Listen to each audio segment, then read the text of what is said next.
మన పెద్దలు మనకు అందించిన సాంస్కృతి సాంప్రదాయాలను కొనసాగించాలని, తద్వారా కుటుంబ సంబంధాలు మెరుగుపడతాయని రాష్ట్ర పురపాలక పట్టణాభివృద్ధి శాఖ మంత్రి డాక్టర్ పొంగూరు నారాయణ పేర్కొన్నారు. గురువారం నగరంలోని పెన్నా నది ఒడ్డున జరిగిన కార్యక్రమానికి ఆయన విచ్చేశారు. ప్రతి ఏడాది ప్రత్యేకించి నెల్లూరు నగరంలో పెన్నా నదిలో ఏటి పండుగ నిర్వహించడం ఆనవాయితీగా వస్తుందన్నారు. భోగి, సంక్రాంతి, కనుమ పండుగల అనంతరం పెన్నా నదిలో గొబ్బెమ్మలను నిమజ్జనం చేసి తమ ఇష్టదైవాలను కొలుస్తారు. ముఖ్యంగా జిల్లాలోని 9 దేవాలయాలకు చెందిన దేవతామూర్తులు ఇక్కడ ప్రతిష్ఠించి ప్రత్యేక పూజలు చేస్తారని చెప్పారు. గొబ్బెమ్మల పండుగకు విచ్చేసే భక్తులు కోసం మున్సిపల్ శాఖ, ఇరిగేషన్ శాఖ, పోలీస్ తదితర శాఖ సమన్వయంతో ఎంతో చక్కగా ఏర్పాటు చేశారని అభినందించారు. భవిష్యత్తులో ఈ ప్రాంతాన్ని మరింతగా అభివృద్ధి చేస్తామని మంత్రి స్పష్టం చేశారు. అనంతరం సహాపంక్తి భోజనాల్లో మంత్రి పాల్గొన్నారు.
నువ్వు కనబడడం లేదని మీ అమ్మ నాన్న పోలీసు హాస్పిటల్ వచ్చున్నారు.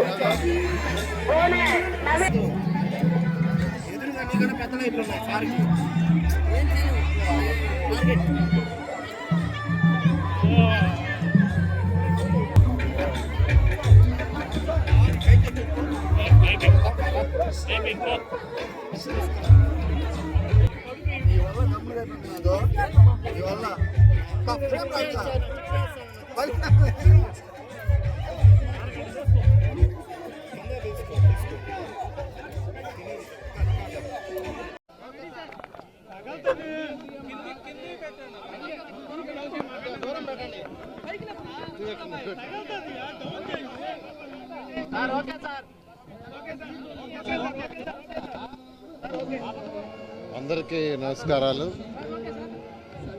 ఈరోజు నెల్లూరులో గొబ్బెమ్మల నిమజ్జనం ఎంతో కోలాహలంగా ఈరోజు నెల్లూరులో జరుగుతుంది. ఇక్కడ వచ్చిన వాళ్ళు చెప్పడం ఏంటంటే, గతంలో ఎప్పుడు కూడా ఇంతమంది ప్రజలు ఇక్కడికి రాలేదు, ఈ సంవత్సరం ఇంతమంది యాక్చువల్గా వచ్చారు అని చెప్తుంటే నిజంగా నాకు ఎంతో ఆనందంగా ఉంది. ఎందుకంటే ఈ నెల్లూరులో ఈ చేసే ఫంక్షన్ ఇక్కడ జరుగుతుంది, రివర్కి అవతల సైడ్ కూడా 53వ డివిజన్లో జరుగుతుంది. దీనికి అటు మున్సిపల్ శాఖ, రెవెన్యూ శాఖ, పోలీస్ డిపార్ట్మెంటు, తర్వాత ఎండోమెంట్స్ డిపార్ట్మెంటు, తర్వాత ఇరిగేషన్ డిపార్ట్మెంటు, అందరు అధికారులు ఎవరి వర్క్ను వాళ్ళు చాలా చక్కగా నిర్వహించారు. వాళ్ళందరినీ కూడా అభినందిస్తున్నాను. అదేవిధంగా సాంస్కృతిక కార్యక్రమాలు హరిబాబు అండ్ టీం వాళ్ళు యాక్చువల్గా చేస్తున్నారు, వారిని కూడా ప్రత్యేకంగా అందిస్తున్నాను. అదేవిధంగా దీనికి సంబంధించిన కార్పొరేటర్ మరియు ప్రజాప్రతినిధులు కొందరు ఇక్కడ దగ్గరుండి ఈ కార్యక్రమాలన్నీ చూశారు, వాళ్ళందరినీ కూడా ప్రత్యేకంగా అందిస్తున్నాను. ఇటువంటి కార్యక్రమాలు జరగడం వల్ల మనుషుల మధ్య సంబంధాలు పెరుగుతాయి. ఎందుకంటే ఇక్కడ మెయిన్గా ఈ గొబ్బెమ్మ దాంట్లో ఏంటంటే నీళ్లలో గొబ్బెమ్మలు వదలటం, రెండవది కుటుంబ సమేతంగా ఇంట్లోనే భోజనాలు వండుకొని అది తెచ్చుకొని అందరూ కూర్చొని తింటుంటారు. అంటే ఇక్కడ తినమనే దానికంటే కూడా అందరూ కలిసిమెలిసి ఉండటం, ఒక అన్యోన్యత, ఆ బంధాలు పెరిగే జరుగుతుంది.